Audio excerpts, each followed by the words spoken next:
record button. I've labeled this event network forum phase 2 development, how to get involved. And I think Felicity changed the name Network Forum. We did joke about that this morning and said the word forum has become one of those words that's no longer a suitable word, no matter how it's termed. So tonight is a network update where we're going to announce phase 2 of the Elevate Network. Now, for those of you who have been around with us for a little while, I will pre-warn you that some of tonight's content, if not most, certainly the background will be presented tonight, and it may be going over old ground. But for us, it's really useful also to kind of reinforce what the mission is as it's evolving, so you can kind of get a sense of where we're heading. And there has been some evolution of thought around what we're trying to achieve, so that will come through tonight.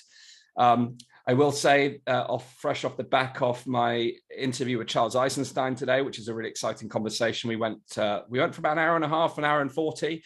We're going to premiere that in the next couple of weeks. He's also going to be joining, spoiler alert, us for a private Q&A in one of our Wednesday evening sessions. So if you're a fan of Charles, good news, he's going to be joining us. But Charles poked holes in my head and my thinking during the course of the interview, which was fascinating. You'll see that when it comes out. But it's really interesting to kind of see how many different people are looking at the situation that's just unfolded the last couple of years through different lenses and trying to make sense of the complexity and the nuances of everything that's gone before us. Anyway, enough about the fun and games. Good evening to you all. Good morning, good afternoon, depending on where you're tuning in from. As I mentioned, tonight is really about revealing the kind of next phase of development for the Elevate Network. If you're brand new to the Elevate Network, we'll also be giving you the background to what we're doing, what led to the start of this, and what our aims are. There'll be an opportunity for you to connect with one another, as I mentioned, during the course of the initial presentation, and we'll also open it up Q&A at the end. So let's rock and roll. So first of all, I'm going to bring up our slide deck, and I'm going to take you through a first few slides, and then we're going to break to have a short breakout and take some shares from within the room about why you're here, why you joined the Elevate Network, and what you're hoping to gain by being part of this, and what are you hoping to help achieve in the outer world. Because I think you'll see tonight as we go through the presentation that most of you are likely to be here because you're aligned with our overall aims. So you'll have to forgive me, I'm using Keynote tonight. We normally use a different software for presenting our slides, so I'm going to give this a go using Keynote. So I'm going to need some thumbs up in the window to let me know that you can see what we're doing. Can you see the slides? Felicity, can you give me the thumbs up? Thank you so much. Cool. Now, Felicity is someone who is worked very closely with me for the last couple of years as we've done the Pandemic podcast. She's been known as the crew, the kind of network mama, is the term that I've affectionately dubbed to give Felicity. She's been helping us to construct the network and help foster the community. That said, she's been a jack of all trades, helping us across every aspect of the podcast, from guest sourcing to promo copywriting, marketing, and emails. So Felicity's with us tonight from the team. We've also got Dan from our team tonight. So all the graphics and all the branding and logos, etc., has been painstakingly created by Dan. So I just wanted to give my thanks to Felicity and Dan first and foremost. We'll talk more about our team later on, because our team, we have got a couple of other team members, but Dan and Felicity are with us tonight. I just wanted to start off by saying thank you to both of them.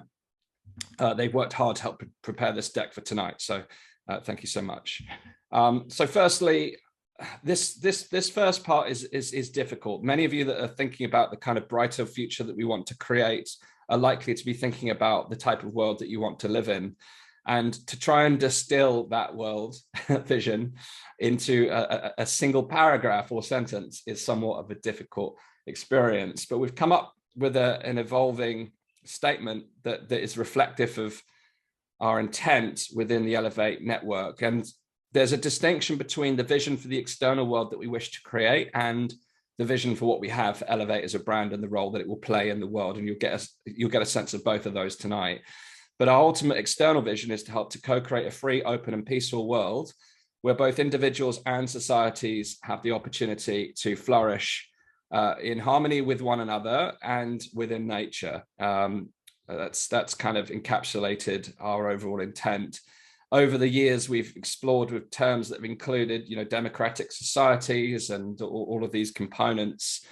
But we feel this statement to some degree captures the essence of that. And our aims, you'll see, will cover some of those broader elements. Our mission, we're on a mission to build a change-making platform. The Elevate Network is part of that, to explore solutions to the complex issues facing humanity. And we'll get into some of those specific issues as we go through this. And of course, the world is an ever-changing, dynamic experience. Therefore, what we're working on today may change tomorrow. We all know that from the last 2 years, how rapidly things can change. Many of our members this week have shared information about in the UK, the schools bill that's come forth. Again, we could have predicted that. We kind of knew that it was in the works, but we have to be dynamic and respond to complex and changing issues. That's why we're in the mission statement, we're not as explicit as simply building a free and open world. We're recognizing that there are a complex web of issues facing humanity. Plus, the inspiration for Elevate it preceded the pandemic. This is a brand that I've been working on since 2018 in various forms.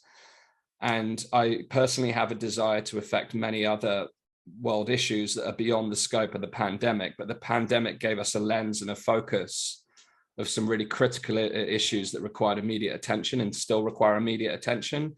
But as many of you are aware, the problems that we faced over the last couple of years of the pandemic are also revealing of a deeper set of problems and trajectories that most of us are dissatisfied with and require forms of action and course correction. Purpose-wise, our ultimate purpose is to elevate humanity and enrich the world by exploring how individual, cultural, and systemic transformation can help to build a brighter future. To me, this piece speaks into the kind of dual elements that we're trying to evolve into with Elevate, recognizing that if we are to change the world, then it begins with ourselves. And society itself is a reflection of our attitudes, beliefs, our shared attitudes, beliefs, and perspectives. And if we wish to see the culture and society to change, then it's possibly true that we must too change.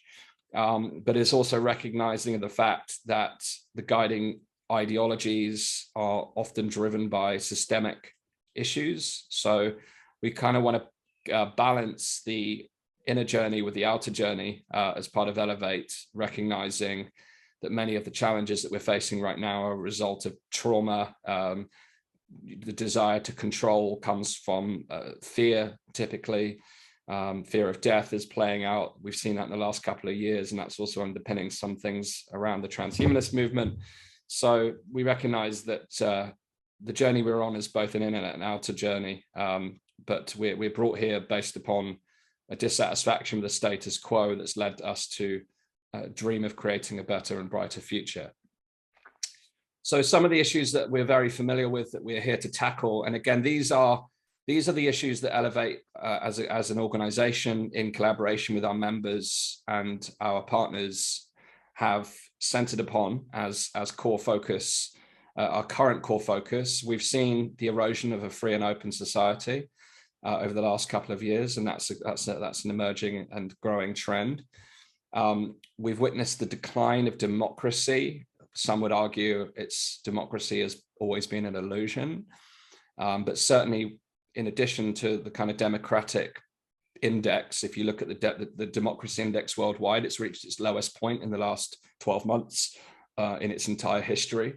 But we also at the same time have seen the lowest level of civil engagement, public participation in recent history. So we've got some trouble. The corporations and politicians wield far too much power, and the public wield far too little, and that's something we want to change.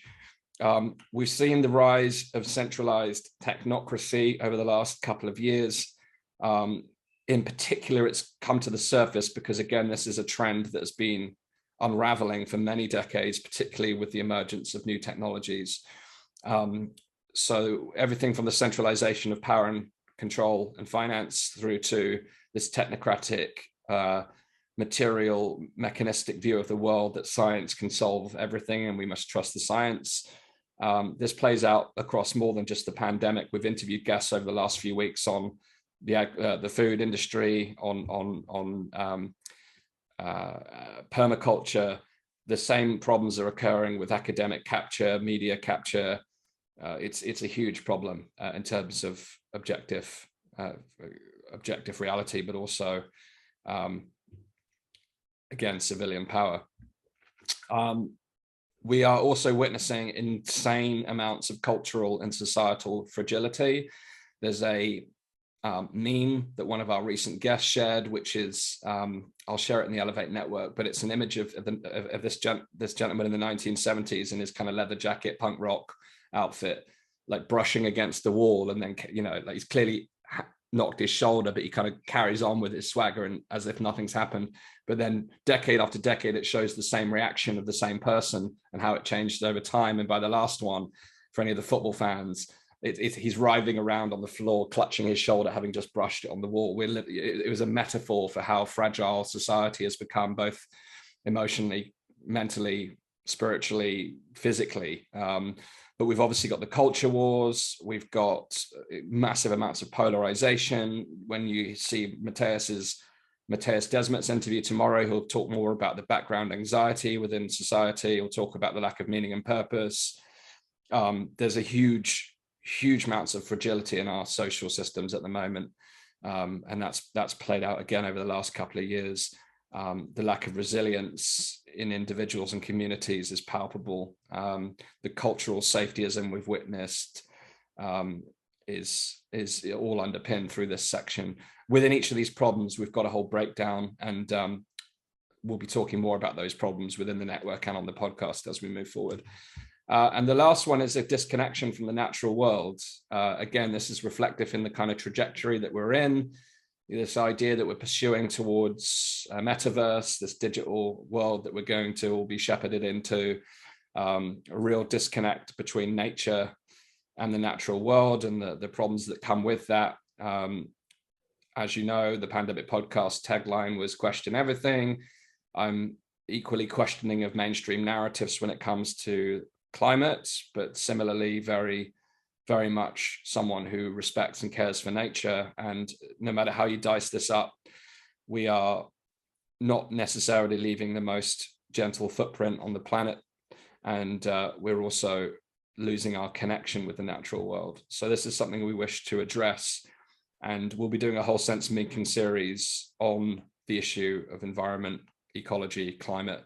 And I know from our network that we've got a lot of passionate people within our network who are very strong advocates for environmentalism, ecology, getting into nature. So it'd be really, really helpful to work alongside some of you as we go into that. But these are some of the key issues that we want to focus on as part of Elevate. There are many, many more that we could focus on, but these core 5 are our initial focus. And as I said, that we can break them down in quite a bit of detail. We've done quite a lot of background work on this, both with our network members, but also some of the campaign organizations and our guests that we've had on the show. So our aims as an organization, in respect of what we've just shared, is to advocate for a free and open, peaceful world, to explore the complex challenges facing humankind in our world, breaking down some of those problems we've just talked about, but not just looking at those systemic, cultural, societal problems, but actually looking at what's emergent and what's breaking. It seems that every day there's something new that we need to pay attention to. So, you know, through our content, through our conversations, through our open debates, we want to expand on those challenges. We want to be a catalyst as a platform for individual cultural and societal transformation. The word catalyst is something I hold dear because we want to be an organization that can amplify, fortify, and accelerate the good work that's already been is already underway in the world. There's some amazing projects and initiatives and campaigns already out there. We're not here necessarily to initiate those changes, but we're here to support, amplify, signpost, and help drive those elements, whilst also playing our own role in creating a counterculture shift, because the old adage is that politics follows culture, and that culture creates the political environment. And in many ways, you'll hear us talking about, or you'll hear me talking about this on the podcast in the coming weeks, about how the culture of recent decades has actually led to what we're experiencing today, and that in order to change tomorrow, we need to think about how we shift our culture. And we all have a role to play in that. So that's something that we want to be a catalyst for as well. We want to support systemic change and decentralization. The fact that we are now witnessing more power and more control held by a smaller and smaller number of institutions and people is a huge threat to our sovereignty, our freedoms, and indeed the natural world. So we want to support decentralized initiatives. Again, this is about leveraging the power of our network. We want to be a platform to bring people who are envisioning different ways of living and different ways of creating systems and cultures and societies, and help support and showcase much of the good work that's happening out there. And then ultimately, this is a bit of a lofty one, but off the back of my conversation with Charles Eisenstein today, is a very important one. He now considers himself a counterculture cultural philosopher. There are many thinkers out there right now who are thinking in depth about what are the guiding philosophies that we need to embrace in order to break free of these patterns that we're finding ourselves in on repeat. So again, through these aims, we hopefully will see the kind of different dimensions of the thinking, what it takes to put in that kind of thinking into how we change the world, but also into the more active elements of action, creativity, and the kind of heart space as well. So we hope to cross those modalities. So I'm going to pause there, and we're going to take a moment, if I can. My mouse is frozen. Hopefully I can escape that. There we go.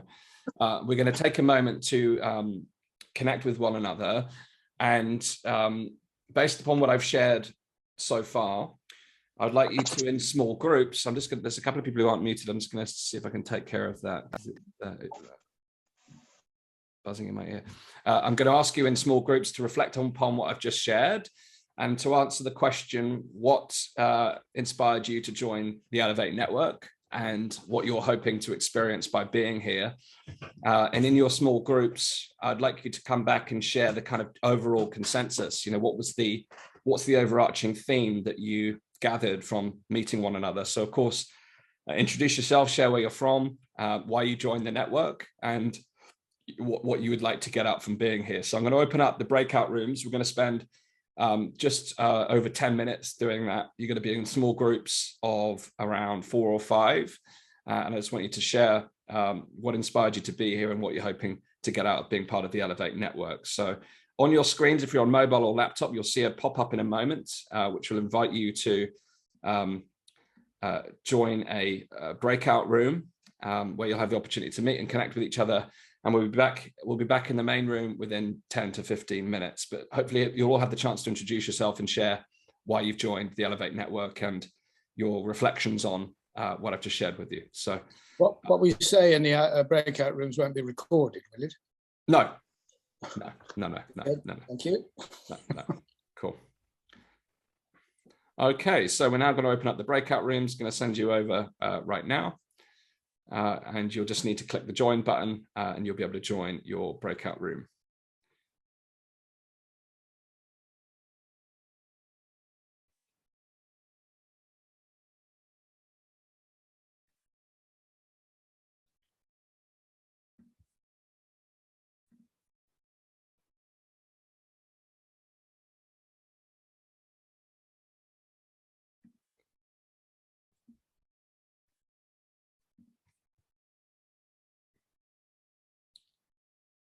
Stephen, you're changing devices. So yeah, I can't actually hear you. The sound is off. Yeah, I'm just changing devices. Yeah. No worries. Yeah. So if you missed the part, we've just dispatched people to their breakout rooms. And once you're on your new device, you should be able to join one of the rooms. In fact, I may need to assign your new device. Actually, let me see. Yeah. Thank you. And I was there. I got what you said, mate. I was there. And, cool. Cool. Yeah. Thank you. No worries. Okay. Over you go. There you go. See you in a moment. Yeah.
Welcome back to those of you who are back promptly. The rooms will close automatically within 60 seconds, so there'll be a few last minute conversations, I'm sure.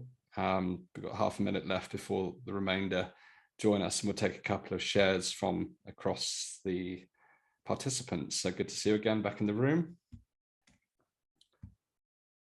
I should have put the music on again. Now I've learned the new skill of music in Zoom. Most people are coming back. Obviously, lots of good conversations happening. 10 seconds left, and people are going right to the wire. There wasn't enough time. wasn't enough time. No. Yeah. Oh. Well, good stuff. I think we're all back. Yeah. So it wasn't enough time to complete your conversations. A good starting point. Part of what we want to do here is obviously help galvanize connections and bring like-minded people together. You may have seen one of our surveys in the network is that which showed that really people want to meet with like-minded people, not only online like this, but also in their local areas, which we'll talk more about as part of the overall presentation. But I just want to take a couple of shares from across the room.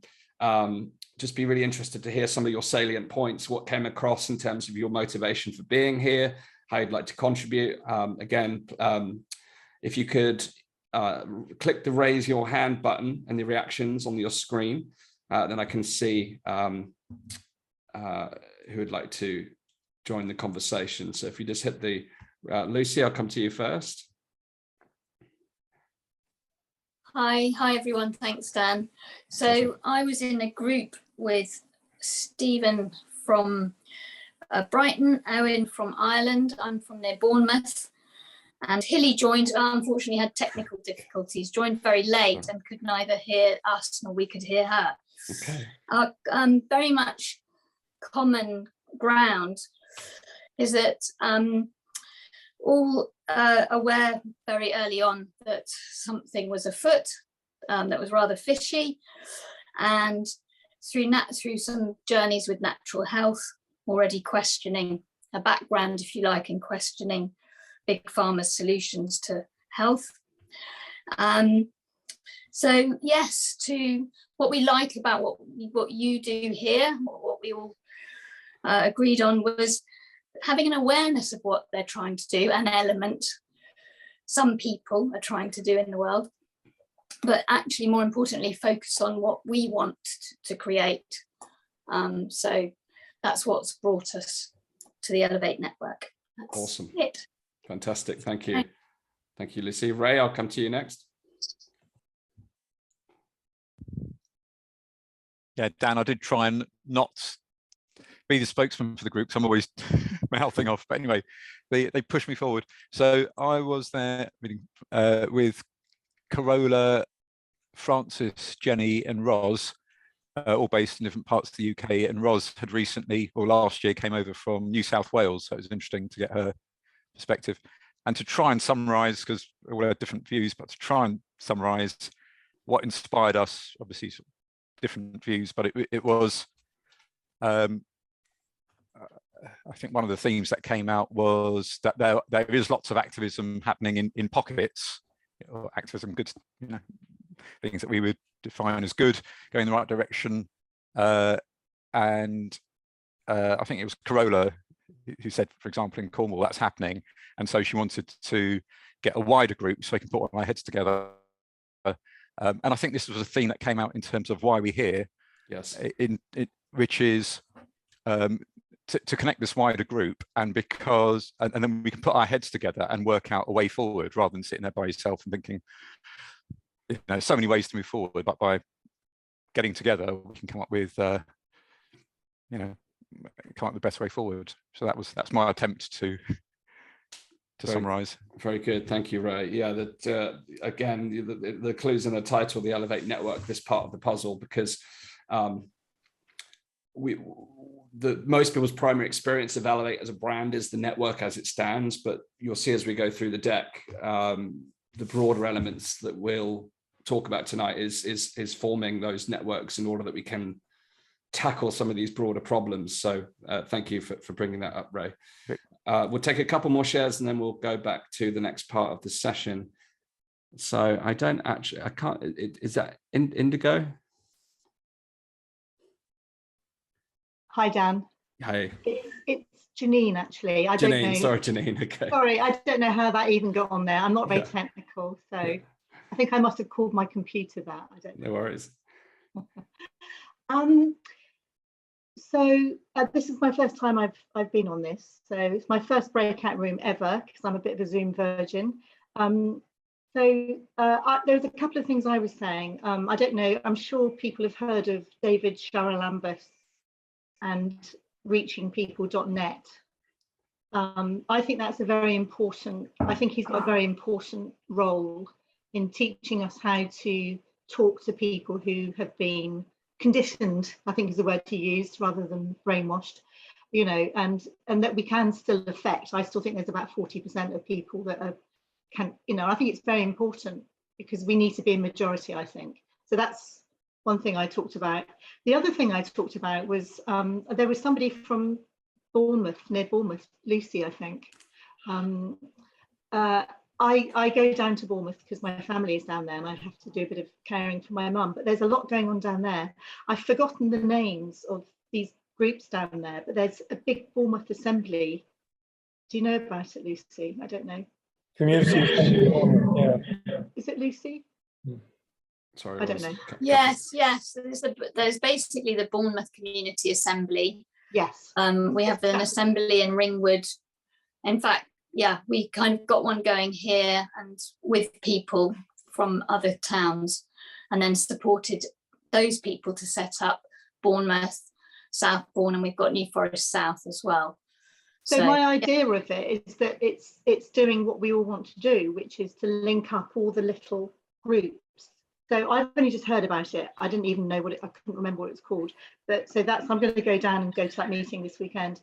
And there's also another thing called Grounded or Grounding, which is a food distribution thing, which sounds absolutely brilliant. That's happening in Bournemouth as well, where people all grow one thing, and then they have enough people within the group or the community just to give, and then it sustains the whole community. And that to me just, sounds amazing. So I can you know, report back and see. Fantastic, thank you. Again, a part of the role for Elevate is again to help form these connections. That's to me again that catalyst piece. It's about how do we create those linkages. We've got experience of doing that across some of the major campaign groups with specific issues relating to policy, but there's so much more happening in terms of local transformation, societal change, systems and structures that we want to tap into that and bring that to the forefront, signpost it, help connect people, help people to synergize, provide the tools where people can actually collaborate. A lot of the work that we'll do going forward, as you'll hear later, is about processes and practices that we can actually bring. Elevate can actually help bring tools to help people become more effective. There's lots of people out there doing work like David on relating with other people, reaching people. David's a part of our faculty. You'll hear about that later on. So yes, it's about connection, amplification, and strengthening the work that's already happening. As well as where there's gaps, we can initiate work, but our primary function is a platform to catalyze these things. Thank you. Vivienne, do you want to go next? Hiya. Just as a follow on to what Janine was saying, actually, and I'm on Elevate because I've been running a group now since January 21. And I want to link up with other groups in terms of what other initiatives are going on and what they're doing. We're also doing growing, but we're also looking at scattering seeds, so putting hemp back in our hedgerow, and various different things that we've been doing. So I'd love to almost, I don't know, have a platform somehow and have all those kind of lovely little initiatives that everybody's doing and sort of learn from it. It'd be great. Thank you. Yeah, great. Thank you so much. Thank you for everyone who's shared so far. Now, we'll continue now to present through the deck, and you have an opportunity to engage again later on at the end of this session. but I just want to make sure that we cover the key parts. I was just fiddling with the deck whilst you were in your breakout room, so if you give me a moment, I'm just going to go back to where we were. There we go.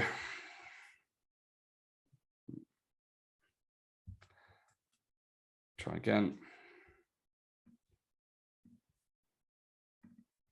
No, not that one. Nice little promo for Camp Out, but that's not what I went to share. Let's try again. Where's Keynote? Okay. So onward from where we were, looking at the aims of the organization. In terms of solutions for us, we've touched upon some of them, but there's three key themes and strands, and I could talk at length about any one of these themes, but I'll very briefly give you a sense. The sense-making part is basically a continuation of what we began with the Pandemic podcast. There's an interesting journey with the podcast. I got about say 80, well, probably 50, 60 episodes in where we'd really covered quite a lot of depth and ground on the pandemic. And the comments turned from it being really useful and insightful. We had that was nice gratification to have throughout, but turn to what are we going to do in the, and I was feeling the same. And how do we change things? But my retort back was always that awareness is the first step to change. It's also the first step to awakening. And if you've reached the point where you're asking, what can we do? It means you've gone through awakening, understanding, and acceptance of what is, but you're then ready to act. Now, the reality is there are a lot of people who haven't yet reached that stage. So the content plays an integral role in our view, and I'm sure you'll agree, in reaching people and helping people to understand the core issues that we're facing, but also to signpost and bring people's attention, more importantly with Elevate, as we look at potential solutions. That's why we've brought people in like Helena Norborg-Hodge, who's talked about localization and what you can do on a local level. We've had Paul Wheaton talking about permaculture. So we're looking at solutions as well as the problem, but as you'll see later on, we really want to double down on our kind of sense making to help people understand the core issues that we're facing. So that's going to continue to be an integral piece of what we do at Elevate. Now, at the moment, this is obviously an extension of what was previously the Pandemic podcast, where I had pretty much 100% exclusively was the face and voice of that brand. At this point in time, the same is true of Elevate, but our vision is to have a sense-making hub where there are multiple voices covering multiple issues in multiple ways, so that you can visit weareelevate.org, and the homepage will be a kind of a magazine of insights around some of the critical issues facing our world, with different modes of content, from articles to videos to podcasts, really well organized, so you can navigate and go on a real journey of exploration around some of these key issues, but also importantly find solutions through that content as well. So your experience of what Elevate is right now is limited to what we can deliver, which is the Elevate podcast and the Elevate network in its current iteration. But we have a really, really long-term vision of what we can do in terms of utilizing content for change and helping that awakening process, and refining the craft of doing so, because becoming a voice, becoming a platform that reaches masses of people and helps people to think differently about the world is a great challenge, as all of us will have realized from the difficult conversations inevitably we've all had in the last couple of years. So we're going to try and tackle that problem at scale through content, but right now it's just my humble self. But over time, we want to expand that and create curated content, bringing in different people to help us to do that. Secondly, community building. Delightful to hear some of the stories already. In fact, that was the core theme from what you've shared. The first piece was around awareness, around some of the challenges. The second piece was around how do we build activism, which I'll touch on as part of change making. But the latter conversations and the breakouts was how do we build communities? How do we form networks? How do we cross-pollinate our activity? How do we link the dots between great initiatives that are happening? For us, that's a critical element, both through the platform of Elevate Network, which it's in its infancy as a digital platform, but more broadly as localized and regional networks that we want to build and help to form coalitions amongst groups. I am sure that many of you that are part of groups that have tried to collaborate with other groups, you'll find there's all kinds of challenges, and even within your own groups, different personality types, different egos to deal with, different viewpoints and perspectives. The challenges of working in groups has been amplified by the fact many of us have been kept in isolation through policies. As much of us who are rebels, finding fellow rebels during that time to actually spend time with has been relatively challenging. So some of us are a little bit rusty on the empathetic communication, I think. But joking aside, again, this is where we want to provide tools. There's people out there who are really, really practiced in the art of community building. And so not only do we want to be a catalyst in terms of galvanizing our members and helping them to find each other, but actually to bring together, as Vivienne shared, there's great things happening. How do we connect things up and signpost these things? That's going to be a key piece of this. The network, the community, to me, is all about movement building. We're building a counterculture movement here. We're going against the grain of the status quo. And community, to me, and historically has shown us that, when like minds come together, it's almost like a dry tinder effect that, it just takes a spark to light a fire, and all of a sudden you see great things happening. So we'll talk more about that in a moment. And the third strand is change making. We normally talk internally about content, community and campaigns. Campaigns has been a dominant piece because we're ever facing, we call it the whack-a-mole circuit of policies popping up that we need to draw attention to. The schools bill in the UK right now is another one of those things. We've got the Human Rights Act looming over us. We've got the right to protest. We've got the online safety bill, both in the UK and Europe. And, that's before we even start talking about some of the problems that our American friends are facing and various other parts of the world. So we've expanded to look at change making, which is encompassing both campaigns and creative solutions, because many of us are here because, yes, we recognize the importance of fighting the old, tackling these policy issues. We can't ignore them, but starting to be really solution focused and building new ways of living, building new societies, building new platforms, building new structures. So again, we want to be a catalyst and help to support that, and everything from new media. Well, I'll talk about it now. Everything from people looking, and this is in no particular order other than alphabetically, around core pillars of change making, ecology and nature. There's lots of people doing things in nature right now. There's some really interesting work. There's a fascinating podcast that was shared with me yesterday, which looks at the science of grounding, which is a concept that, it's some of you will be familiar with. There's all kinds of practices that enable us to get closer to nature, but more importantly, how we can nurture the world around us, as well as embrace things like permaculture in our communities, for those who are interested. The economy and finance, I think many people would agree that the economy is part of one of the what some people call generator functions. They're a function of the problem. They're a causal element of the world, the issues that we're seeing. But again, there's lots of really interesting things happening in the decentralized finance space. There's lots of different economic thought. We've got education and learning. There's lots happening there. There's lots happening in healthcare systems, people doing work on natural well-being in the communities. There's people working on consciousness and how we can actually up-level and evolve our thinking to meet the challenges of the world that we live in. Everything from the work of the likes of Ken Wilber and spiral dynamics and the integral thinking. There's lots of really interesting work out there. We want to bring some of that together. There's lots of great work on independent media and journalism. Again, we want to support those efforts. And in the same way that you've talked about localized communities coming together, there's lots of people like me out there right now doing their best to try and get the word out there. But if we start working together, we can get tighter in our messaging. We can create media campaigns together so we can actually have a stronger voice up against the big media entities. There's opportunities there. There's personal empowerment, philosophy, and spirituality. These are key elements that have come out of the work of the likes of Desmond and Charles Eisenstein, looking at what we need to do to actually evolve and elevate ourselves as part of this transition into a different way of living. Politics and governance, we can't escape it, it seems.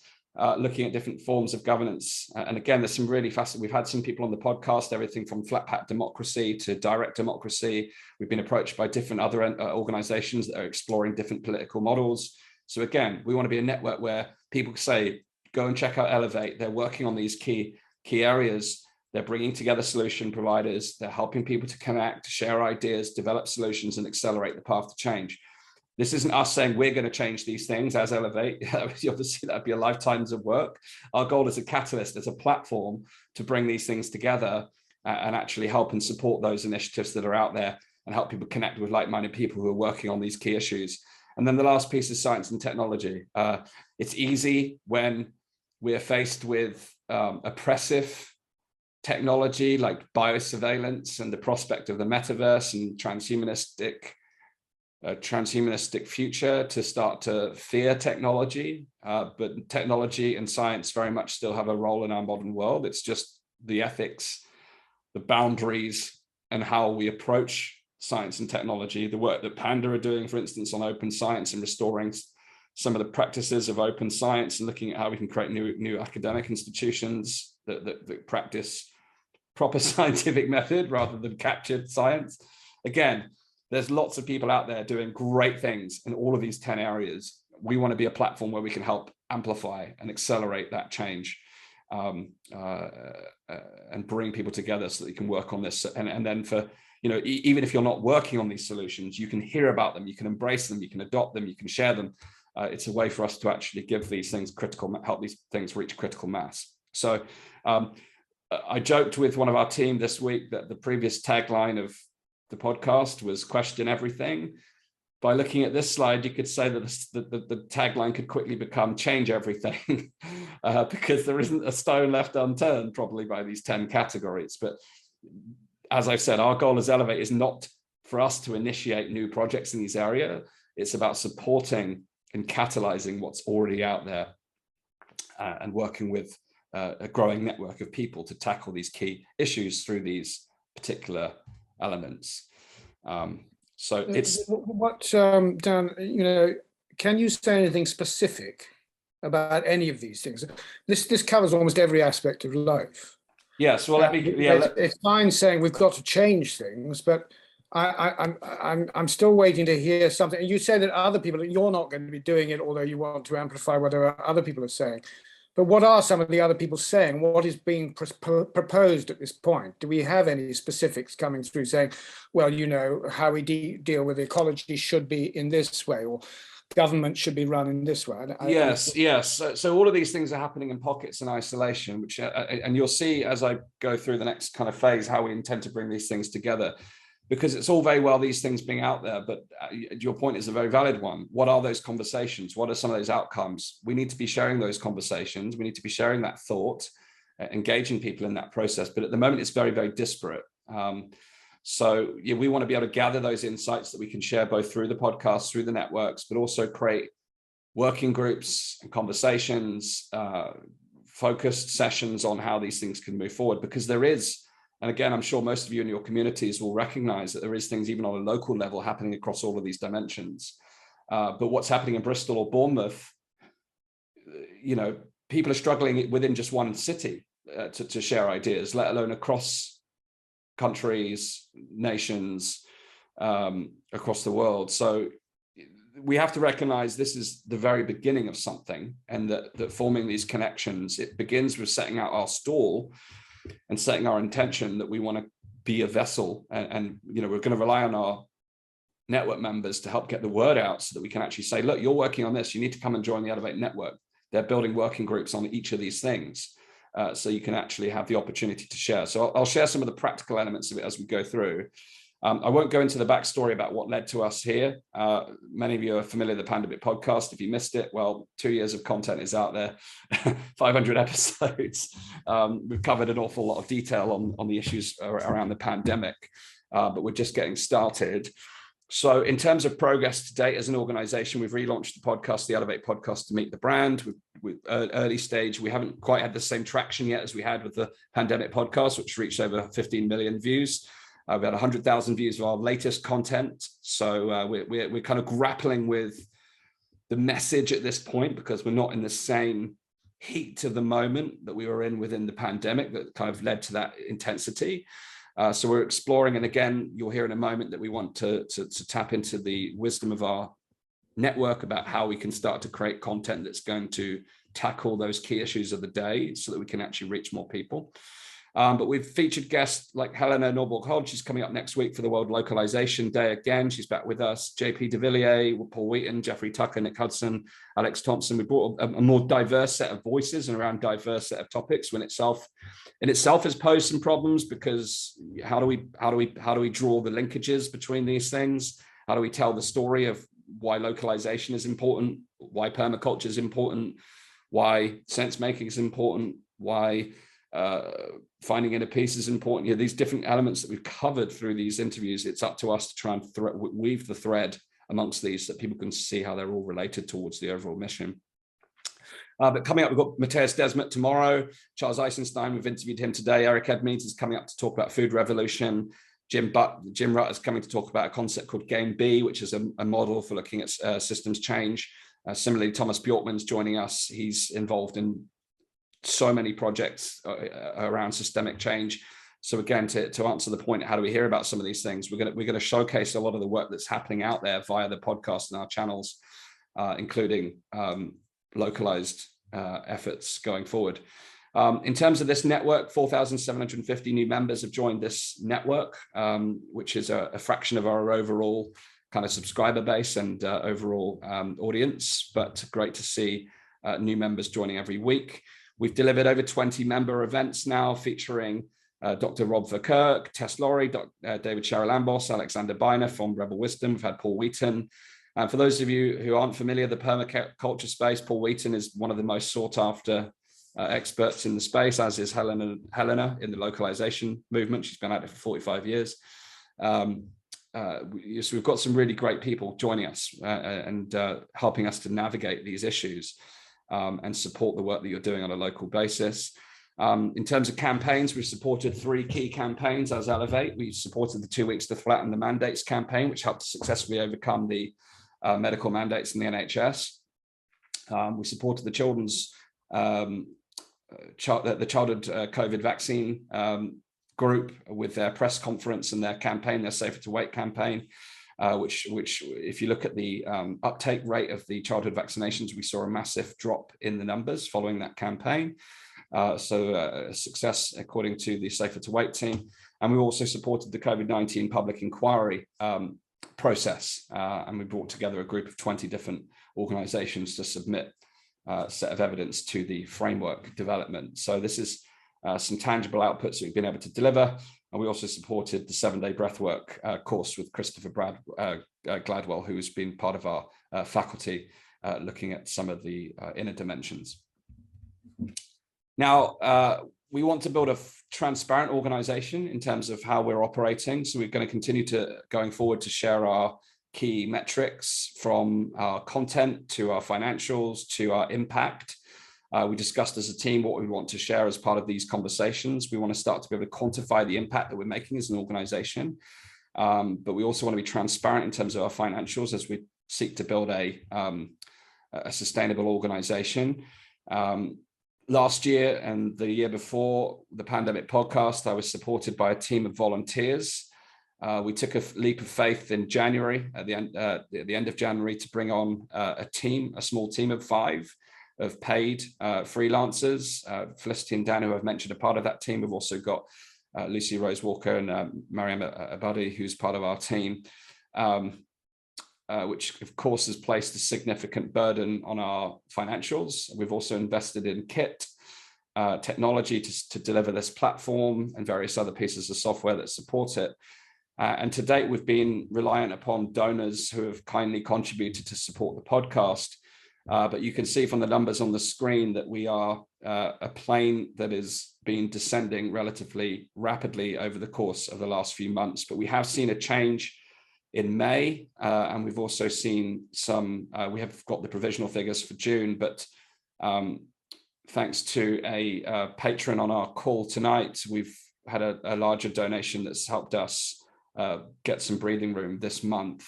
So we're going to talk more about how we can plug these gaps, because we're 17K in the hole year to date. That's something that we've had to carry. We know that we live in an uncertain world right now financially, but we're very, very committed to the long-term work that we're doing. That's why we we recognize we can't do things on a voluntary basis anymore. So we have to look at funding options. And the membership of the program is something we'll talk about tonight, about how we can actually plug that gap. But we're also looking at different financial routes to remaining viable, because as you can see, it's very ambitious plans that we have, but in order to deliver this, we need to professionalize. So I just thought I'd share transparently. And what we plan to do is do a monthly impact report going forward, where we share the external impacts that we're creating, whether that's campaigns, change making, the connections we've brought, the events we've put on, the connections that we formed within the network, but also transparency around the financials and our content, so that you can actually play a part in helping us to turn some of these things into really positive outcomes. So we're here tonight to talk about the next phase of the Elevate Network. This is going to commence from June the 20th, next Monday. So we're going to launch a new network membership program, which I'll talk about in a moment. That's to support the continued professionalization of the work that we're doing. We're going to revamp the topic discussion forum inside the main network. So when you can see all those posts in the main network, they're all categorized by different topics. We've had lots of feedback from our members on the topics. So we're going to bring a whole new set of topics to actually guide the conversation and help you find those conversations more easily. I don't know why that says GORE in brackets. I meant to write the word group. Circles, we're going to revamp the groups in our network. We've got 3 key groups, or circles as we call them. I'll talk about each of those in a moment. We're also going to work with a number of our network members to help us develop our content.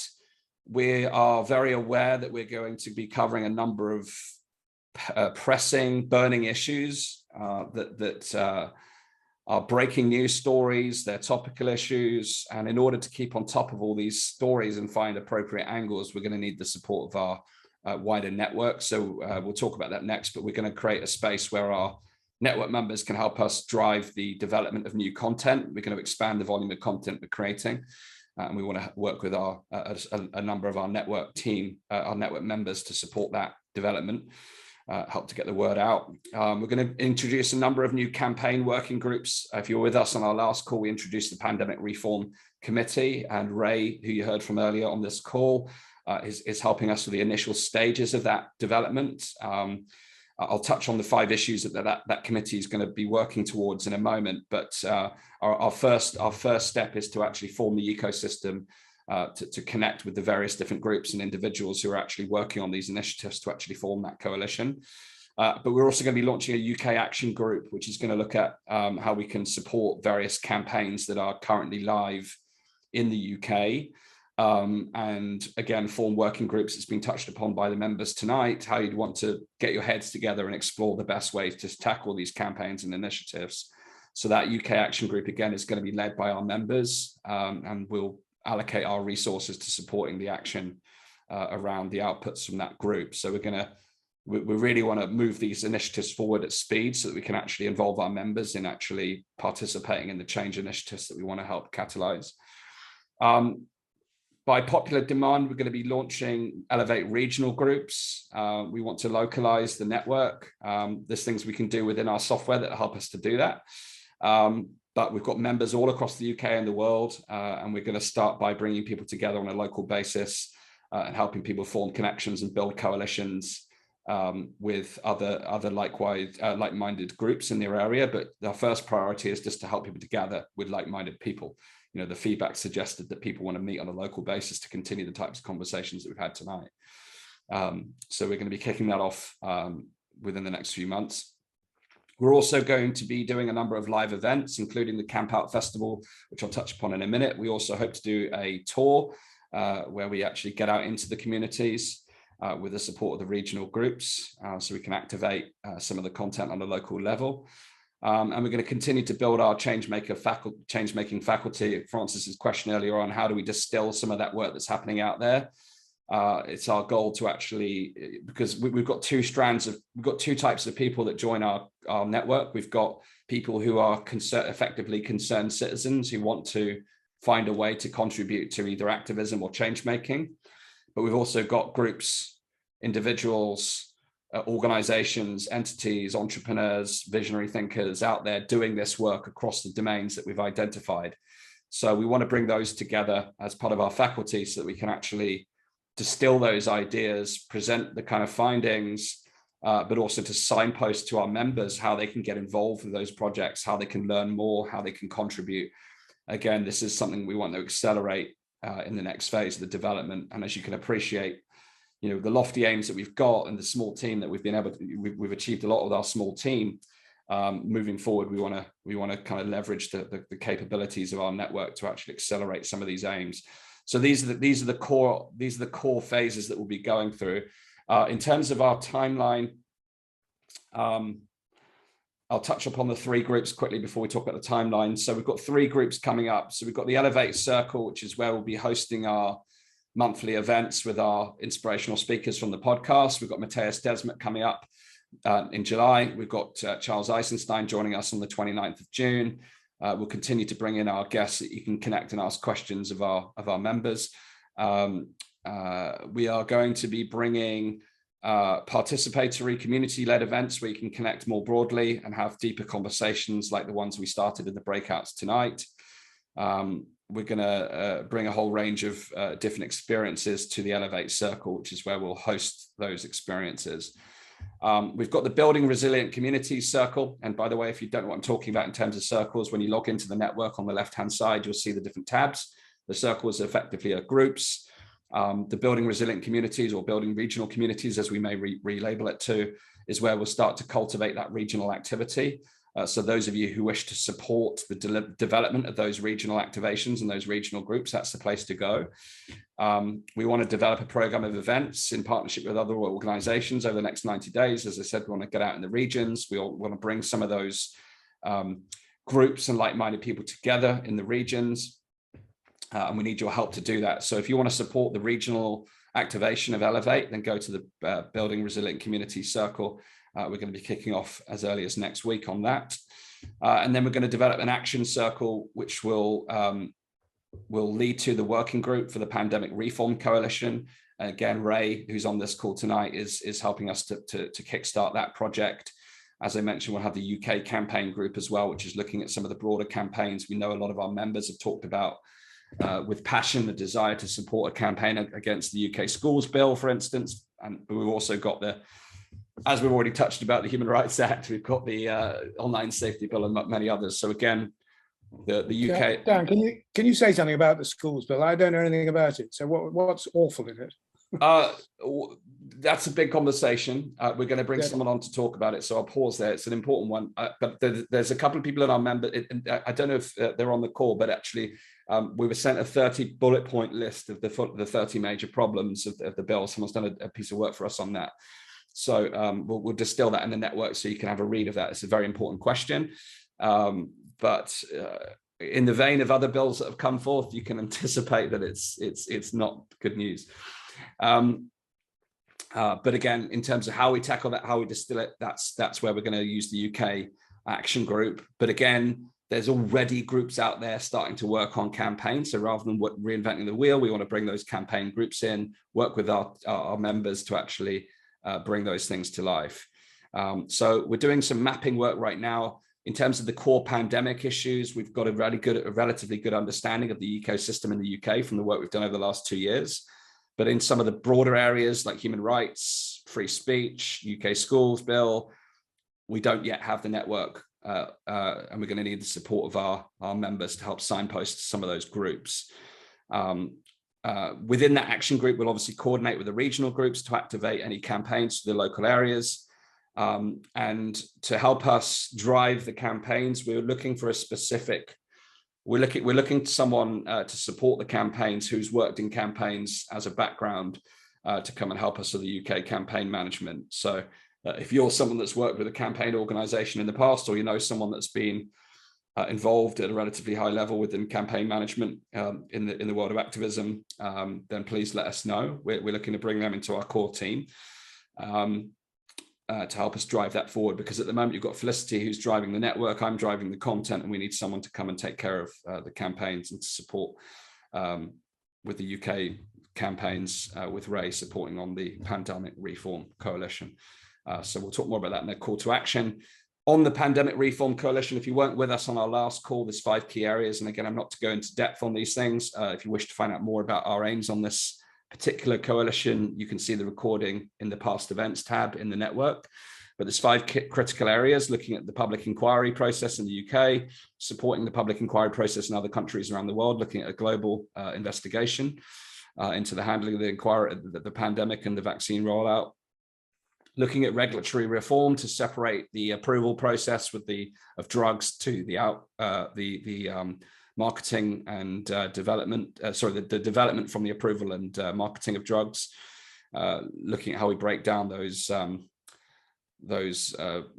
linkages where the people regulating and the people are paid by the people making the drugs and all those sorts of problems. We're going to tackle the pandemic preparedness issues across the World Health Organization's treaty and the WHO International Health Regulations Act.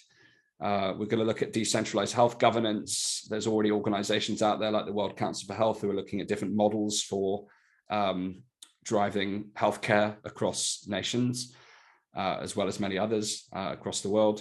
And number 5, looking at biosurveillance and how we can place limits on the likes of mass testing, other digital forms of biosurveillance.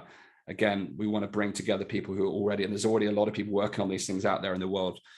Our first port of call with the coalition is to bring them together under one roof and start having conversations about how we can work closely together.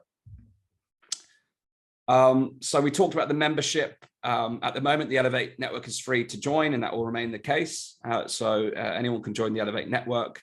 But we're looking to galvanize support from those who consume our content and are part of our community in order to support our work so that we can continue to produce rational sense-making content, build the networking communities, deliver on the impactful campaigns and change-making initiatives that we talked about. So we're going to invite our community to join our membership program from as little as £5 a month, which will be open from Monday. By joining that membership program, you will be supporting not only a brand new emerging new media brand, but a platform and a mission to develop solutions to some of the complex issues facing humanity and actually fund some of the work we've talked about today. And we want to make sure we've got a mission-focused offering. We want to get out of the transactional mindset and then get into a transformational mindset, in the sense that by becoming a member, you're actually supporting the mission that we're on and the aims and objectives that I outlined at the beginning. But we do want to reciprocate by offering a number of benefits. So the opportunity to meet our inspirational speakers, including Charles Eisenstein, Desmond, and Eric Edmeades, who are already scheduled and coming up. The opportunity to make new connections and build relationships from our community events and sense-making sessions, have membership discounts on things like the events we're putting on, the Camp Out Festival, get behind the scenes access to content and early access to new features. So we're going to offer some perks to our members as a thank you. But ultimately, this is about helping us to drive the development of a change-making platform and organization that can last the distance. So we'll come out with more on this on Monday, but it's helping us to catalyze what we've already talked about tonight. We want to make it as affordable as possible for people, but nothing will change in terms of your access to the network. Anyone can access the network, be part of the conversation, take part in some of the discussions within the network, and the campaigns and all the activism we've talked about today. But we're going to create a membership offering that will help us to become financially viable. For those who have been able to support us over the last couple of years at a slightly higher level, we're also going to be creating a patron program where we've got some slightly different offerings for those of you who are able to do so. We recognize we've got a very diverse membership base. Some people have very different, within that we've got differing financial circumstances. But there are people out there who can contribute at a higher level and willing to contribute at a higher level, which obviously will help accelerate our aims. So there's a few things we'd like to do with those people. And if you're one of those people that applies to you and you'd like to support, watch this space. We're going to be putting some things together on that. Now, in terms of where next, our timeline, this is a rough timeline. We want to do everything tomorrow. We want to do everything yesterday. We're hungry. We're itching to get these things done. But Monday, we're going to relaunch the membership program to help drive the financial stability of what we're doing. We're going to invite volunteer members across the content to help us develop the content, members to support with the community building on a regional basis, and with the campaigns that we've touched upon tonight. So we really do want to call upon you to join with us to help us to accelerate these aims, because whilst we've got a small team of 5 right now, we've got a network of nearly 5,000 people that if we can activate, we can accelerate many of these aims. So we'll be forming working groups to support the 3 key areas that we've outlined tonight, the regional groups, the content, and the campaigns. We're looking for an initial set of members to help us lead those groups. And then once those groups are established, we'll obviously open those up for members to become part of.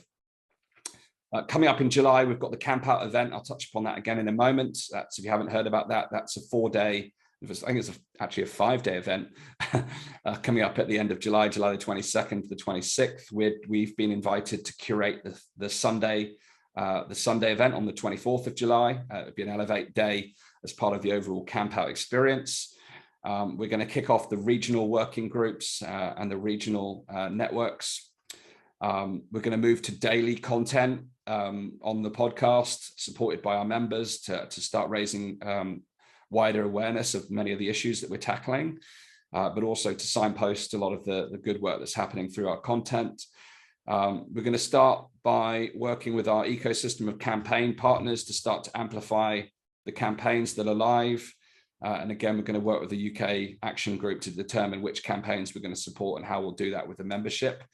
And it's our goal to give you the opportunity to join those campaign working groups so you can help express how to actually push those campaigns forward.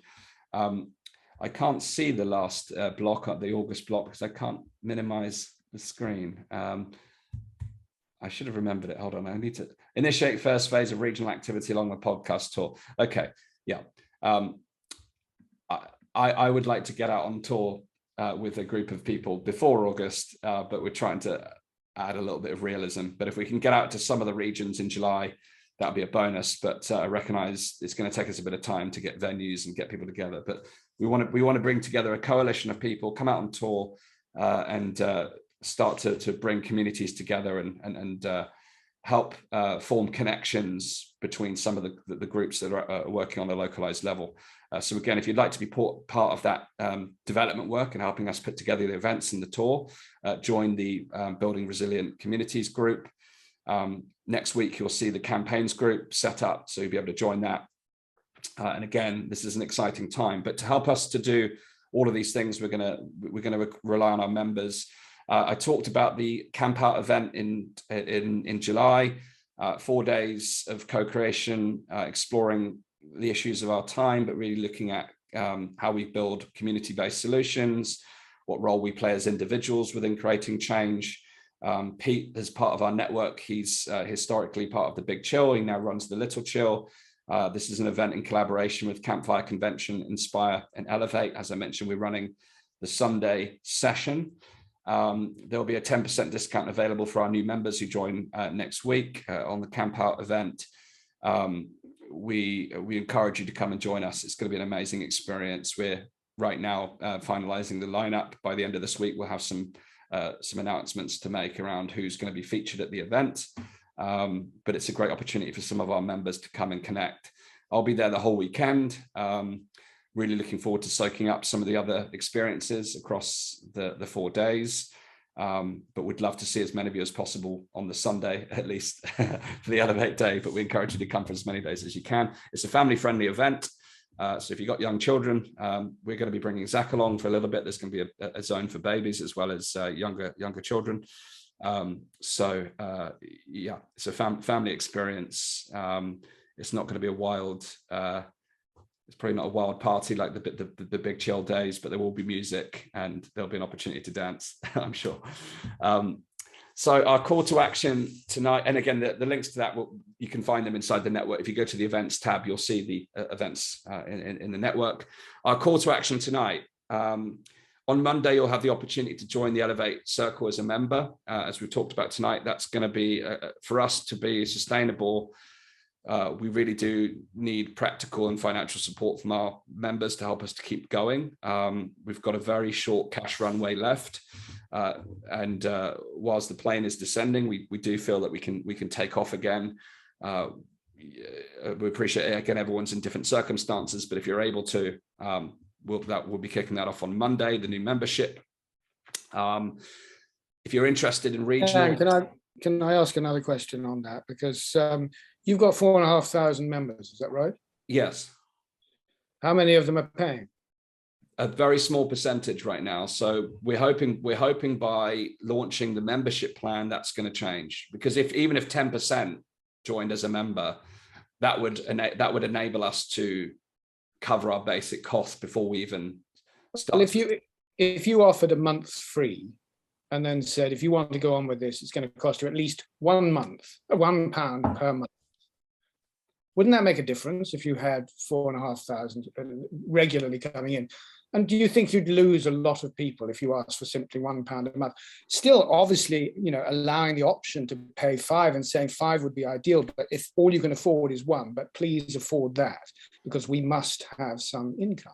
Yes, yeah, it's a very good point. I mean, if every member paid £1, we wouldn't be in the situation. Those red numbers you saw earlier on wouldn't be red. If people aren't prepared to pay £1, I'm sorry, they're not terribly committed to this process. And I know, some of us, life's very tough, and I'm not commenting on that. But we need people to commit a bit. £1 a month, I think the vast majority of those people could probably afford, and it would make a big difference to your process. You're absolutely right, and thank you for offering that. Yeah, we'll take that away and reflect upon that. It's the membership program itself has been a subject of a long discussion and how we position it. But the reality is we have costs, as you've seen, and I mean the same thing goes on with the daily expose. I don't know if you read it, but it's every minute or two when you're reading something, another thing comes down asking you to give money. And some of us give money anyway. So they should have a subscription list and they should know, you sign in and then they don't keep bothering you because you are actually giving. Yes, well, our software enables that, so you're not going to get.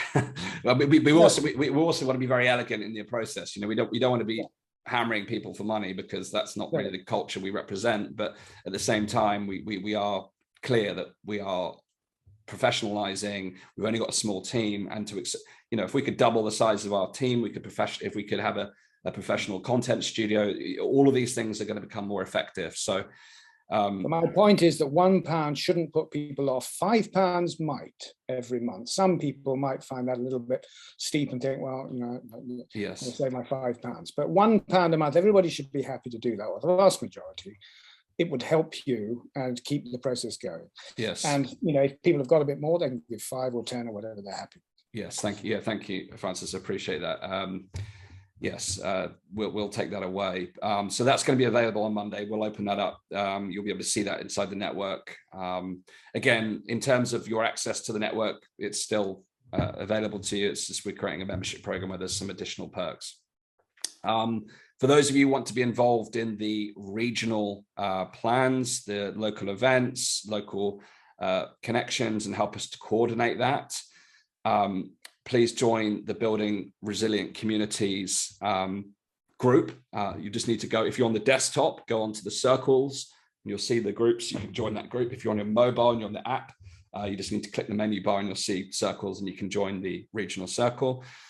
We do have a form tonight that we're going to put in the chat. So if you're interested in helping us with the regional activation, regional networks, we're just going to ask you to fill in a short form to register your interest. I'll put that in the chat before we finish. And we're going to put together a description of the campaign lead. Ideally, I know that there are people in our network that have worked with campaign organizations before. I had a lift share last year with someone who worked in the animal rights sector for a long time at a high level.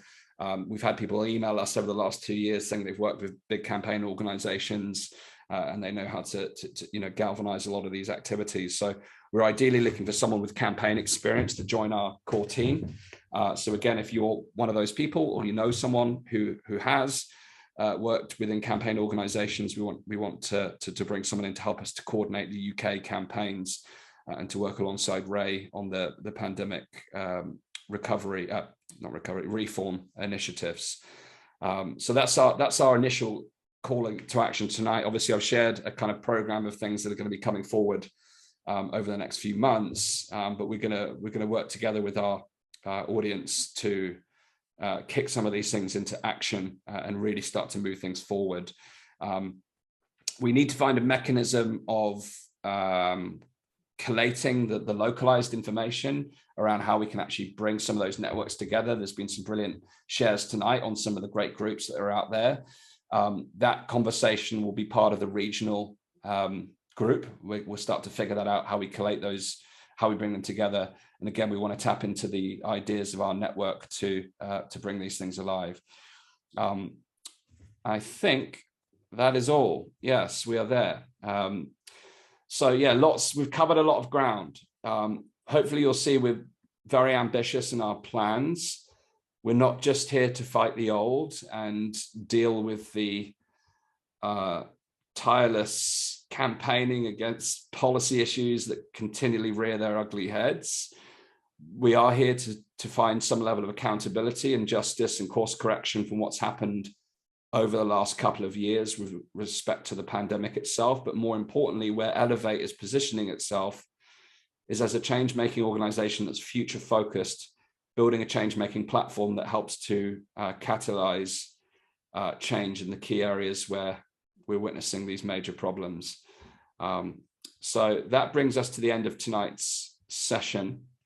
I'm just going to put the link to the localized communities form in the chat. So if you're interested in helping us to coordinate localized activity, either in your area or more broadly, there's a short form that Felicity's put together. You can just click on that. We'll put that in the network as well after this, but it's just asking for a bit of information about where you are based and how you'd like to support. But we're gonna start bringing those people together. Those of you who wish to help us build localized networks, we're going to start building the team around that in the next couple of weeks. So there's lots for us to work on, and we're going to kickstart many of these projects in the coming weeks. And we can't do any of this without your support, but we're here for the duration, and it's a very exciting road ahead despite all the challenges that we know we will face. It's my firm belief that by working together we can truly affect change and create a counterculture movement to alter the course of history. And on that note, we're done. So we're at time. That's our 90 minutes over. I will stay on for another 10 to 15 minutes just for questions, if you have any burning questions, but I want to keep it prompt because we always act on feedback from our audience, and I regularly get feedback from my wife on a Wednesday that I tend to keep her and our baby up by these late calls that we have. So I'm going to keep it tight. But yeah, if you've got any burning questions or comments, I'll stay on for another 10 to 15 minutes to field those. But of course, you've got the network, you've got our details, and you're very welcome to post questions, thoughts, feedback, suggestions in the main feed, and in the groups that we've signposted you tonight. So we could start to collate that feedback, but happy to take any questions now. Francis, did you want to make another comment? You've got your hands raised there. Yeah, you were talking about changing almost everything, but would you have said that in January or February 2020? Those who know me would probably say yes. I'm not saying that we were living a perfect life. No. And I certainly think that, you know, we're living an untenable lifestyle, and we do need to address it, but we need to address it cautiously and, you know, with lots of involvement and discussions and debates and finding the right way forward, not through brutally being forced into massive changes. And to me, there's an element in what you're saying of almost reacting because we're being forced to change everything, that we're now talking about changing everything in a different way.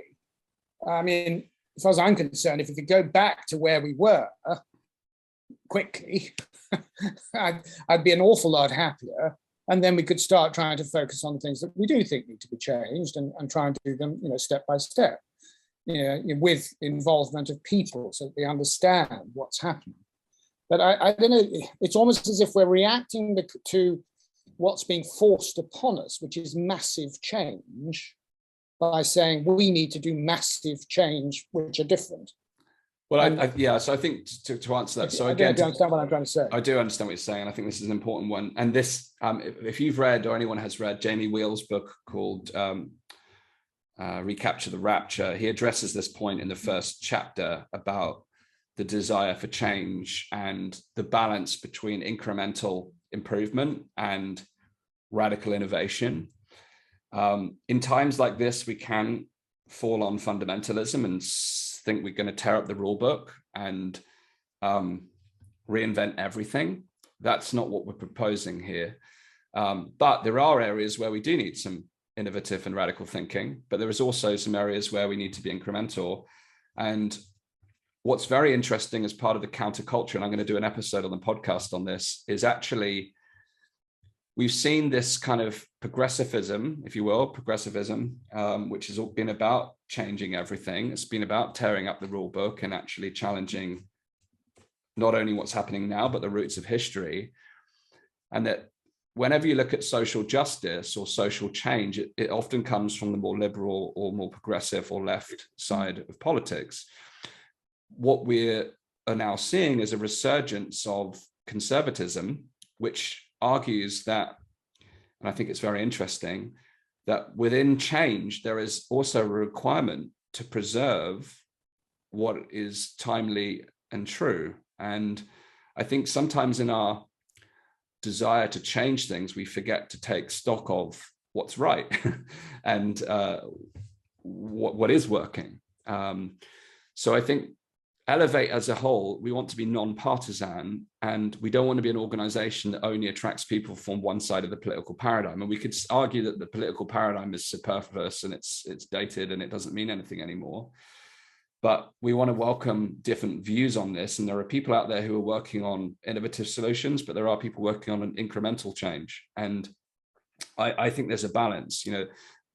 There's, for those of you who have studied integral theory, there's this harmony between the tension of desire to change things and also to actually preserve what's working and what's great. So yeah, I agree with you. And but to your point, in 2020, I came into 2020 prior to the pandemic, and I've said this on the podcast many times, with great hope that this would be a decade of change.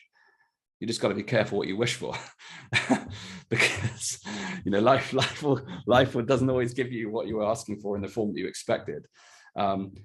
So no, I do agree with you, but I think in any day, really to get people to agree or understand what sort of one needs to understand what your idea of change is, what you're actually envisioning, so that we can decide, well, yeah, that is the direction we want to go.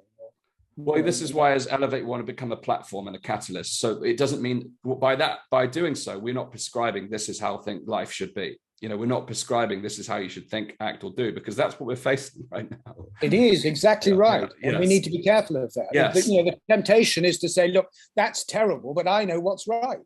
Exactly. So that's what we want to avoid. But so by doing so, there'll be solutions that people are drawn to and want to support, but there'll be other things that people want to do differently. So trying to find common ground, and we discussed this as part of a campaign group conversation around the emergence of social credit. We were debating whether in a room full of people, if you could find any consensus around what is for the greater good amongst people. Because the idea of a social credit system says that we have decided that these things are good for people, society, and the planet. But I dispute that you could, even in a room of 5, 10, 15, let alone 40 people on a call, agree on what we all believe is the greater good, and therefore scale it out as the solution. But that's the kind of technocratic thinking we've got right now. And we cannot create a mirror. We cannot create the same problem in reverse. So we have to be very cautious about this. But this is also, Francis, where I think it's important that we, again, to go to 2020, the trajectory, and Charles Eisenstein's interview really talks about this, the trajectory that we were on, and how the fact that COVID lit the fire, it was already there, a problem waiting. He said his words were, the table was set for COVID to create the situation. So we have to recognize, if we went back, the same thing would likely happen again, but with a different situation. So I hear what you're saying, but we have to also understand what are some of the underlying problems that have led to the way in which the world has collapsed in the way that we've experienced. So all of these things, elevate. We want it to be a place where we can handle complexity and nuance. We're not looking at oversimplistic solutions. We're not looking at... There's one phrase that I just detest now. It's the greater good. Well, totally. Yeah, I think the greater good has been the excuse for the worst crimes that this world has almost ever known in the past 2 years.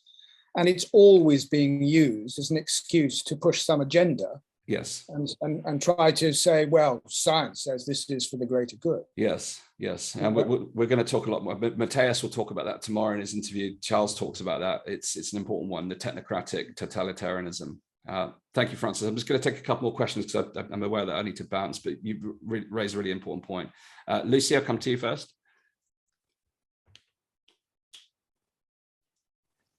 Thanks, Dan. Just very briefly, what speaks into what Francis was saying and the concerns there, I think, is this S3 with James Priest. So I'll put a bit more information about that in the BRC. I think it's probably the circle for that. Yes. But basically an organising system, which precisely, I think, supports the idea of harnessing many ideas and voices so that we avoid this to any kind of totalitarianism. And at the same time, we can be effective in decision making. So I think that's really exciting. Yes. And yeah, just to say, I look forward to sharing on the BRC about what's been going on around Bournemouth area. And I've been linking with Karen Dodd recently, the Freedom Network that's Sussex based, and they're doing a lot of work, and I just think it would be great to see if we can integrate. Yes, I know Karen. Yeah, we've spoken several times. Yeah. She's been part of some other groups that we've worked in. So yeah, I'll catch up with Karen. Thank you for that. Great, but thank you. A pleasure. Yeah, it's good to hear of the sociocracy. We've used holocracy as a model, which is similar within another project that we ran last year. It was very fascinating we learned a lot of lessons actually from using that process. And we're going to, again, talking about what we shared earlier, looking at different practices and principles and processes.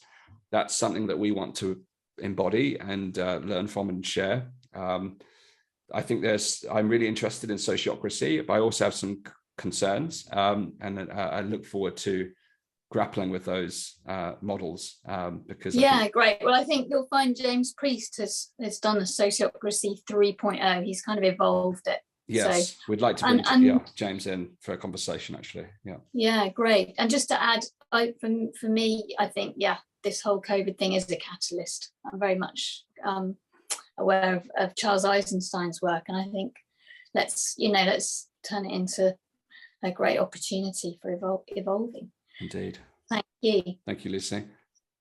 That sounds a bit like the World Economic Forum, I have to say. What does?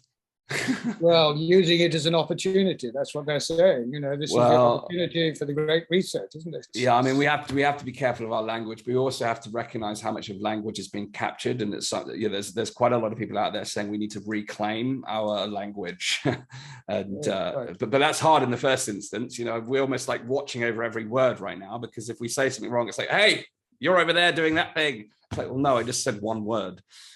So it's hard, but we're like, because we're now like self-censoring and cancelling ourselves, which is a problem. Thank you, Lucy. Is it Sin Sign?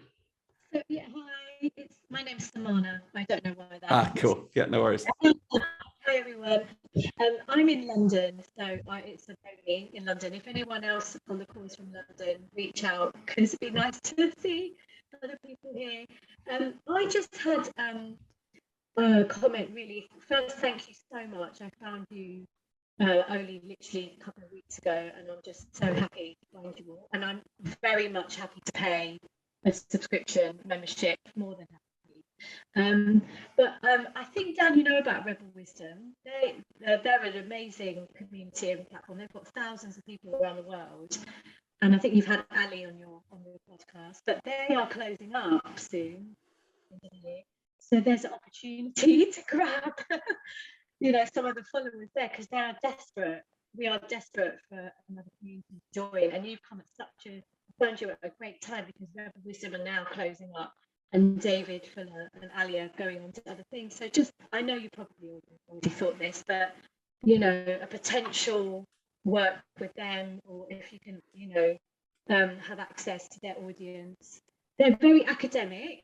Their language is quite academic and philosophy based, but you've had quite a few of the speakers they've spoken to on your podcast. I just think it will be great synergy between you both. Thank you. Yes, David Fuller and I are speaking next week. He's out in Denver at the minute. Brilliant, yeah. He's at the Talks. He's doing some really interesting stuff at the moment. And Alexander, obviously, he's part of our network. He's done a session with us. We're going to do another podcast with him. He may also be appearing at one of our events. We're yet to confirm it, but we've also explored the possibility of some of the courses that they've created. We may be able to take some of those in-house within Elevate. It's very early. This is just a conversation in this room, but we know that they are open to looking at those types of opportunities of open sourcing some of the content they've created over the last couple of years. But yes, the community, what we've discussed also, because the Rebel Wisdom, there's lots of people in for those of you on the call are familiar, there's something called the liminal web. There's also Game B. These are emergent communities that are really kind of big thinkers, but they're quite academic and intellectual and kind of scholarly. It's very high level, jargon rich conversation, but it's fascinating and it has a role to play. What we want to do is try and synthesize some of those conversations and actually make it accessible, because I know there's several people in that movement, Jordan Hall, Daniel Schmachtenberger, they're incredible thinkers, but a lot of people are saying, and John Vervaeke, if any of you are familiar with John Vervaeke, he's got a whole podcast on the crisis of meaning. It's so, like, if you listen to John Vervaeke's podcast, you need a dictionary, you need a John Vervaeke dictionary just to make sense of what he's saying. I'm doing the course at the moment, which is brilliant. I think you're on it. Dan is on the course. Yeah, Dan on our team is doing the embodiment course. Great. So yes, we want to kind of synthesize what's being spoken about there and make it accessible and relevant to people. So we're going to work on that, because some of it is very intellectual, which is fine. I like being part of those conversations, but it excludes a lot of people. So we want to create what we're calling low density content, which makes it makes the complex simple, because more people can share it and understand it if we can translate these big pictures. So thank you, really appreciate that, and hopefully we can form linkages with the Rebel Wisdom community. Ros.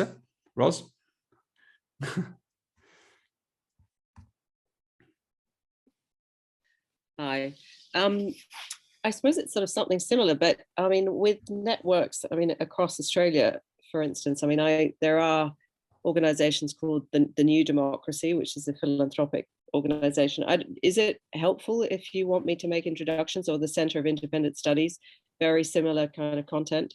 Yes. I'm just not sure how, have you got the capacity to do it? Because, I can sort of reach out into different networks. I have a horrible tendency to say yes to everything, which the first members of the team I brought on back in 2020 were 5 people that I knew would hold me back from saying yes to everything, because it's dangerous. And we constantly have that tension of possibility, but we certainly want the contacts and introductions, because that's going to help us form this network. We're kind of very much UK focused at the moment, because our primary audience base and network base is UK focused, but we've already got people saying, well, how can I support? I'm from the US. Is there something I can do to start a US regional group? We've got people in New Zealand, Australia, Canada, South America. So it will only be a matter of time, but sort of before someone comes forward from our network says, can we lead this part for Elevate over here? Yeah, I mean, there's also sort of different political parties forming, obviously in Australia as well as a result of this. And so, yeah, I mean, it's inevitable. It's going to shift things. And I agree, actually, in opposition to you, Francis, but I think it is a positive thing. And obviously, you've just got to take control of the language and see it for what it is. It's actually created a spotlight that there are people like us around, and we've come together. So that's how I see it. And yes. I said that in our breakout group, it was sort of revolutionary for me. I mean, one of your other members, Belinda, introduced me to this group, but you know, it's a savior, because I was so isolated in Australia. It was hell. Yeah. I think for a lot of people out there right now, there's still a lot of people who aren't even aware that entities exist that have challenged some of the things that we've challenged. You know, there's still people coming across our content now saying, my goodness, I didn't know there was anyone speaking about these things. It's like, wow, where have you been? Yeah, but it's true. You know, it's a big old world. It's a big old world. And some people aren't spending a lot of time on social media and content platforms. So why would they? The personal connection here is going to be really powerful. So yeah, the introduction is very welcome. And we also want to make it easy for people to share the Elevate network with other people. So there's an invite function I'll show it on the screen before we wrap up. In fact, I'll quickly show you something now, because there's a couple of things that have been said that I think are important around how we can actually draw out these connections, if I can actually bring it on the screen. So can you see my screen on Elevate Network? You can just give me a thumbs up if you can see that. Yeah. So this is on the laptop, on the desktop, obviously. On the left-hand side, if you click on members, if you want to find people near you in advance of us creating the local networks, if you've included your location, it will show you who lives near you. Okay, so if you're on here, then you can actually say hello. You can send them a message, but you can get a sense of how many people within the network. We've already got. Look how many people are here in my neck of the woods. You know, we need to get a regional activation in Bristol. There's a ton of us over here, so you can click on that if that it's provided that people have updated their network location. But that's an easy way you can have a look to people in your area. And in terms of inviting others, there's an invite tab here. You can click that there, and you can invite people by email, or you can share a personalized link to invite people. So if you want to bring people into the network, that's easy, or you can just send them to weareelevate.org. But that's there for you. We will do some orienteering on the network, because itself, if you're new to the platform, we're going to take you on a bit of a tour. We won't do that tonight, because that's a process. But even things like getting the mobile app version of the network, we have an app, setting up the preferences so you don't get 1,000 emails every day. All of those things we'll go through in an orienteering session. There are some recorded versions of the orienteerings that we've done before. But certainly next week, once we evolve the platform and bring the new groups to life, we'll do another orienteering. So we'll take you around the network. But as a quick couple of things for you, those of you who said, are you looking for people in London, for instance, click on the Near You tab and look for some of the familiar faces. And again, join the, in terms of the circles, join the Building Resilient Communities circle, where we'll start kicking off the conversations around the local communities. The Elevate Circle is where we'll host the memberships, so that will be available next week. So watch the space on that. Thank you. Yeah, so would very much appreciate a connection, in short, to your point, and thank you so much for being here. John, can I come to you next? You're still on mute. Sorry, John, can't hear you. Have I unmuted myself? Yes, can hear you now. Yeah. Okay. I've been trying to formulate the question. There's a point that I'm wanting to raise.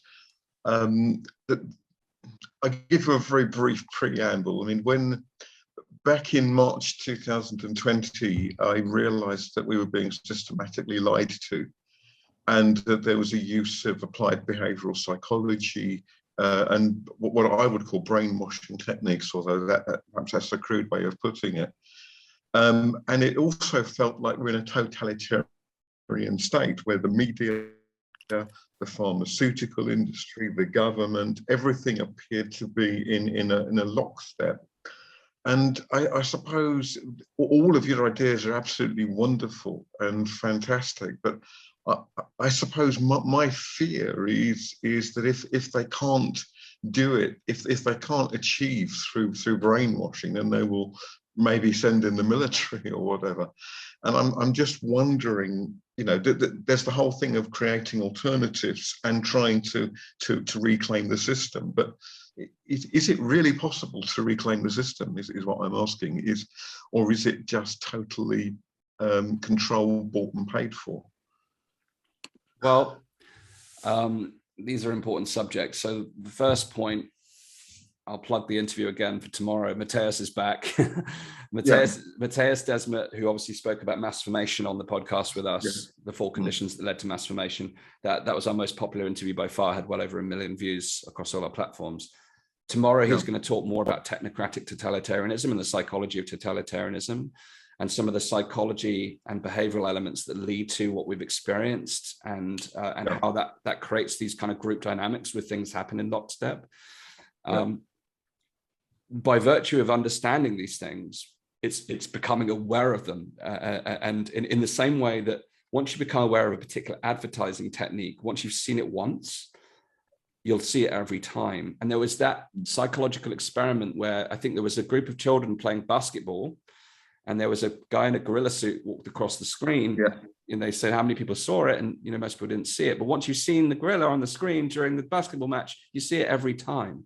So they've actually created a 3rd version of that now, which actually tricks you again, and it's really interesting because people tend to fall for it again. So there is that problem of iteration, but there is the point of, and one of our faculties, people have mentioned David Shara-Lambos, obviously Matthias is with us. We've got a group of people that they're going to have their own space within the Elevate Network who are examining these psychological group dynamics, which the more we can create mass awareness of how these things are being used, it neutralizes their effect, or it has the possibility. But again, those methods always evolve. But really, it's almost going back to the kind of works of Alan Watts and Ramdas, which is about, or Eckhart Tolle is about presence, the power of now, being really consciously aware, because we've got a sleeping society. These things only work because our eyes are wide closed. So creating conscious awareness of these processes is going to be a point. I think we have to have hope. The closing statement from Charles Eisenstein today was about the importance of hope. But we also have to be practical and pragmatic, that history shows us that the ruling class, the elites, always to date have played the most dominant role in society. But we are in a slightly different world now, and technology itself, on one hand, is a problem, but it's also an opportunity. I think there will be the opportunity to create alternatives that give people routes out of the trajectories that we're on. I also believe, as does Matthias, as he will speak about tomorrow, is that this kind of totalitarian trajectories also come with the seed of their own demise. And the counterculture, we're talking a lot about counterculture movements. The counterculture is emerging. The pushback is coming. So while some of the propositional elements of some of the trajectories that the world of digital tech is on, things that freak people out, a lot of those things are going to probably happen. But what's going to be different is that the culture is shifting. As we alluded to earlier, the culture is upstream from everything else. So if we can shift the culture and start to, as we stated, our kind of primary objective is to advocate for free, open, peaceful societies, and that becomes our dominant culture. We work as a group to drive that. Reconnecting with nature, all of these things start to create a different set of behaviors and attitudes that inform the systems and structures of tomorrow. It's not going to be easy. I could write a Brave New World Part 2 based upon where I think this is going, but within that, I truly believe the tipping point will come. But either way, we are in control of our own destiny, our own individual and collective destiny. So how we personally experience the world is in our hands. Yes, we've come face to face with some really coercive, manipulative practices, but we're still here and we're still pushing things forward, and we're pushing back, and there's more and more people who have been pushed to their limits. The tide is turning. So yeah, we've got to have hope. Okay. Cool. I think my time is up there. I think I can hear Lizzie coming to say you done. You said you're doing 10:30. So I think that was the last of our hands up. Thank you to everyone who's been with us here tonight. Great questions, great comments. There's lots for us to do. To conclude, really, this a simple theme is that Elevate is hoping to catalyze upon the good work that's already out there and help provide opportunities for people to participate and change.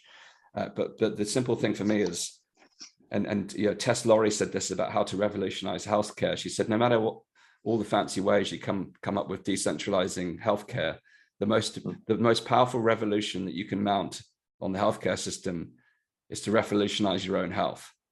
And to me, that message of personal revolution is powerful, because someone said to me that if you smile at 5 people in a day, and those 5 people smile at 5 more people, and those 5 smile at another 5, by the end of the day, you've created a ripple effect that led to 1 million people smiling. You know, we cannot underestimate the power that each one of us has to affect change. And even if that is to affect change in our own life, how we live, how we show up in the world will create a ripple effect in the world around us. Yes, there's still work to do on the societal, cultural system stuff, but it begins with us. You know, that's what Elevate, at the beating heart of Elevate is a recognition that each one of us is a vessel for change. And we should never underestimate that. So I'd like to close on that note, and thank you so much for being here. The replay will be available in the past events topic tomorrow. Look out for the latest changes on Monday that we've talked about inside the network. We've got a couple of busy days to coordinate and get those things ready. When you see the membership opportunity, I thank Francis for his rally call. Please do help us if you can by joining as a paid member. It's going to make a world of difference. We all live in a world of uncertainty, and we've been carrying that heavily within Elevate in the last few months, but we can turn it around quite quickly to make sure this thing has legs. Whatever happens, I'm on the mission. I'm like many of us. I think we are here for the duration, and by hook or crook, we'll find a way to make a difference. But your support would be very, very welcome in whichever way you can provide it. So, thank you so much for being here. This is an exciting ride ahead. We are at the beginning of a very exciting journey, and it's a pleasure to be on this ride with you. Thank you, Dan. Likewise, wonderful evening. Much appreciated. Pleasure. And everyone. Cool. Thanks, All right. Dan. Thanks, Well, Dan. Great. Cheers, everyone. Cheers. Bye-bye. good night all. Thank you so much.